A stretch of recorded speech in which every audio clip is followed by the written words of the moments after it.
अस्सलाम वालेकुम my dear students. Next आज का लेक्चर हम शुरू करते हैं बगैर कोई टाइम वेस्ट किए। ठीक है, जैसे हमने शुरू किया होता एलजी, जो दूसरा ग्रुप था किंगडम प्रोटिस्टा का।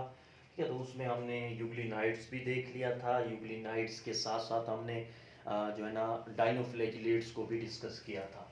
अब नेक्स्ट हमारे पास है डाई एटम्स। तो डाई एटम्स की बेटा बात करें तो जैसे हमेशा कहता हूँ, नाम पे देखें डाई एटम्स। डाई किसको कहते हैं? टू को कहा जाता है, दो को कहते हैं। एटम की अगर हम बात करें तो बेसिकली हम कहते हैं कि इसमें जो है ना दो एटम या दो आप कह सकते हैं इसके क्या होते हैं, पार्ट्स होते हैं। तो डाई एटम्स ऐसे प्रोटिस्ट हैं जिनके दो पार्ट्स होते हैं, या आप कह सकते हैं दो शेल्स होते हैं, दो कवर होते हैं। ठीक है, वो मैं आगे समझाता हूँ किस तरीके से। इसी वजह दो शेल्स होने की वजह से, दो कवर्स होने की वजह से हम कहते हैं इनको डाई एटम्स, मतलब दो एटम्स। ठीक है बच्चों, तो इनकी अगर हम कैरेक्टरिस्टिक्स देखें तो सबसे पहले बॉडी फॉर्म, जिस तरीके से हमने डाइनोफ्लैजिलेट पढ़ा था सेम वही तरीका, इनकी बॉडी फॉर्म भी क्या होती है, यूनिसेलुलर होते हैं। तो ये भी आप कह सकते हैं यूनिसेलुलर हैं, क्योंकि एलजी है, एलजी आपको बताया था मोस्टली यूनिसेलुलर होंगे। तो डाई एटम्स भी यूनिसेलुलर होते हैं, लेकिन कुछ सिंपल मल्टीसेलुलर भी होते हैं जो मैं आपको आगे समझाऊंगा। तो इनकी बॉडी फॉर्म की बात की जाए बच्चों तो ये यूनिसेलुलर है। लोकोमोशन की बात की जाए तो नो आप कह सकते हैं स्पेसिफिक ऑर्गन, तो इनके अंदर कोई खास आप कह सकते हैं ऑर्गन मौजूद नहीं होता लोकोमोशन के लिए। डाइनोफ्लैजिलेट में दो फ्लैजेला थे, ठीक है, इनमें हम कह सकते हैं कोई खास ऑर्गन मौजूद नहीं होता बच्चों। इसके अलावा पिगमेंट्स की बात करें, जिस तरीके से डाइनोफ्लैजिलेट में पिगमेंट थे सेम वही pigment, chlorophyll A, chlorophyll C और कैरोटिनाइड्स। कैरोटिनाइड्स में भी कौन सा है, फाइकोजेंथन, ज्यादा आपको फाइकोजेंथन मिल जाएगा। तो ये पिगमेंट्स हैं, डाइनोफ्लैजिलेट में भी यही थे, डाई एटम्स में भी हमारे पास यही मिल जाते हैं। इसके अलावा बेटा इनकी जो नाम इनको डाई एटम्स दिया गया वो इनकी सेल वॉल की बेस पे दिया गया है। ये जो इनकी सेल वॉल है इसमें जो शेल्स होते हैं, या आप कह सकते हैं जो इनके पार्ट्स होते हैं वो एक दूसरे से इंटरकनेक्टेड होते हैं, एक दूसरे में मुकम्मल तौर पर आप कह सकते हैं फिट होते हैं, लाइक अ पैट्री डिश। जिस तरीके से हम कहते हैं पैट्री डिश होती है, ठीक है, उसी तरीके से ये एक दूसरे में मुकम्मल तौर पर फिट होते हैं। वो पैट्री डिश आप सादा सी, जैसे वो पॉलिश का हम लेते हैं ना, पॉलिश के ऊपर ऐसे नीचे उसका बॉडी होती है, ऊपर उसकी कवरिंग होती है, ऐसे हम उसको बंद कर देते हैं फिर ओपन कर लेते हैं। सेम इसी तरीके से लैब में पैट्री डिश इस्तेमाल की जाती है कि नीचे उसकी बॉडी उसके ऊपर कवर होता है। तो इनमें भी सेम उसी तरीके से कि जो शेल्स होते हैं, या इसको अगर मैं यहाँ पे ड्रा करना चाहूँ कि ये इस तरीके से हमारे पास जो है ये ऊपर कवरिंग हो गई, ठीक है, आप कह सकते हैं ढक्कन हो गया, ये अंदर की तरफ ये उनकी बॉडी हो गई, ठीक है, और इन्हीं के अंदर क्या पड़ा होता है, यहाँ पे आप कह सकते हैं सेल जो है वो पड़ा होता है। तो इनकी जो कवरिंग है वो पैट्री डिश की तरह होती है, दो हिस्से होते हैं, एक ऊपर वाला एक नीचे वाला। इसी वजह से इसको क्या कहते हैं, डाई एटम्स कहते हैं। ठीक है बेटा, इसके अलावा अगर हम बात करें कि इनके अंदर जो है, ठीक है, इनके अंदर भी क्या भरा होता है, उसी तरीके से आप कह सकते हैं सिलिका मौजूद होता है। ठीक है, यहाँ पे आपको सिलिका अंदर की तरफ मिल जाएगा। तो आप कह सकते हैं यहाँ पे इनसाइड इनकी जो बॉडी है वो क्या मौजूद होता है, सिलिका वगैरह मौजूद होता है। ठीक है, या सिलिकेट्स मौजूद होते हैं, जैसे हमने पिछले में डाइनोफ्लैजिलेट में पढ़ा था। लेकिन इनके डाई एटम इसी वजह से कहा जाता है क्योंकि इसमें जो है फिट होती हैं, जिस तरीके से मैंने यहाँ पे बात की दो हिस्से और दोनों एक दूसरे के ऊपर मुकम्मल तौर पर फिट आ रहे हैं पैट्री डिश के मुताबिक। जैसे पैट्री डिश होती है, जैसे अभी मैंने एग्जांपल दिए, पॉलिश जो हम लेते हैं, ठीक है, उसके ऊपर नीचे बॉडी होती है, ऊपर उसकी कवरिंग, उसको बंद कर देते हैं फिर खोल लेते हैं, बंद कर देते हैं।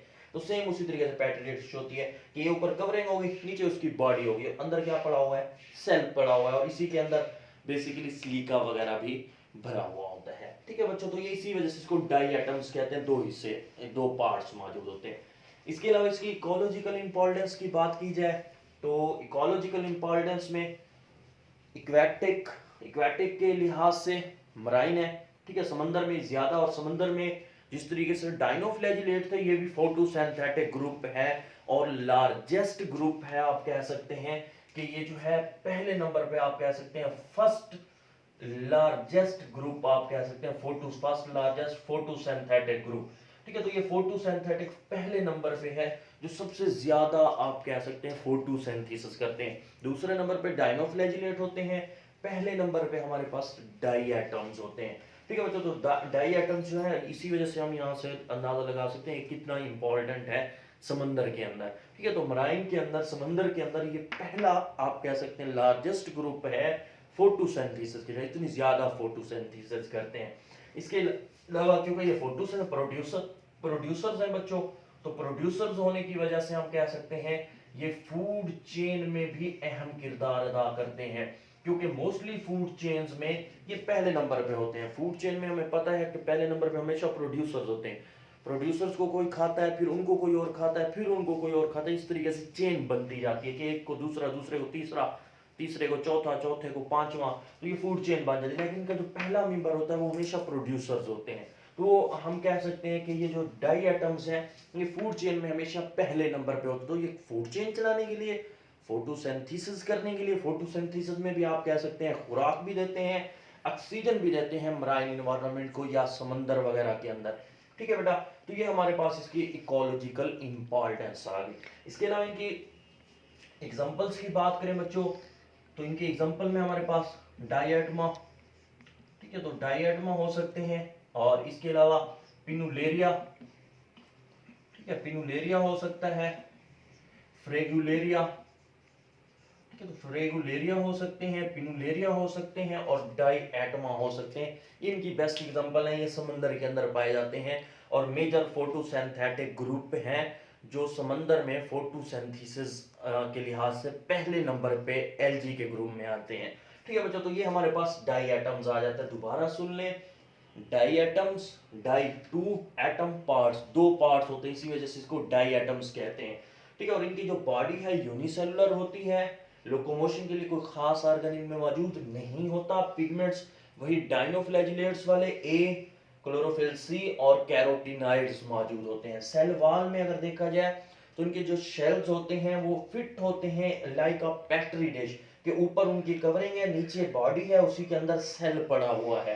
ठीक है, तो इनकी हम कह सकते हैं इस तरीके से दो हिस्से बनते हैं, इसी वजह से इनको डाई एटम्स कहते हैं। और इनसाइड देखा जाए तो सिलिका मौजूद होते हैं जो बेसिकली आप कह सकते हैं इनको ग्लास लाइक अपीयरेंस देते हैं, ग्लास की तरह नजर आते हैं, जो इनको इरिटेट कर रहे होते हैं, या आप कह सकते हैं इनको एक खूबसूरत लुक दे रहे होते हैं। तो ये ग्लास लाइक नजर आ रहे होते हैं सिलिका वगैरह जो इनके अंदर मौजूद होते हैं।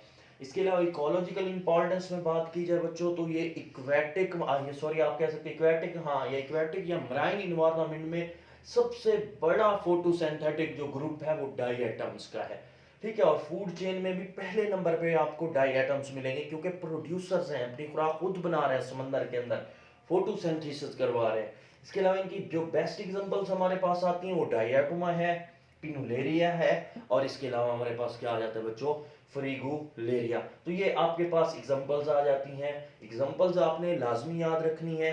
ठीक है, तो ये हमारे पास डाई एटम्स आ जाता है, और डाई एटम्स को अगर साइंटिफिक नाम देखा जाए तो क्रिसोफाइटा भी कहते हैं। डाइनोफ्लैजिलेट की अगर बात की जाए तो उसे पायरोफाइटा कहते हैं। ठीक है, तो वो पायरोफाइटा होता है, और डाई एटम्स जो है इसे क्रिसोफाइटा कहते हैं। और ये साइंटिफिक नेम भी बाद औक़ात पूछे जा सकते हैं, या साइंटिफिक नाम दे दिया जाता है कि आप इसको लिखें, ये कैसे बनेगा। तो आपसे क्रिसोफाइटा पूछा जाए तो आपने डाई एटम्स लिखना है, क्योंकि इसका साइंटिफिक नेम है। और डाइनोफ्लैजिलेट का देखा जाए तो पायरोफाइटा है बच्चों। ठीक है, उम्मीद है कि आपको ये लेक्चर सारा क्लियर हो गया होगा। बाकी इंशाल्लाह हम नेक्स्ट लेक्चर में देखेंगे कौन कौन से हमारे पास ग्रुप्स बनते हैं। ठीक है बच्चों, आप लोगों का अगर कोई सवाल है तो मुझे इनबॉक्स कर दें, व्हाट्सएप पे मुझे मैसेज कर दें, या फिर कमेंट्स में कर दें, मैं आपको फिर रिप्लाई कर देता हूँ। ओके बच्चों, अल्लाह हाफिज़।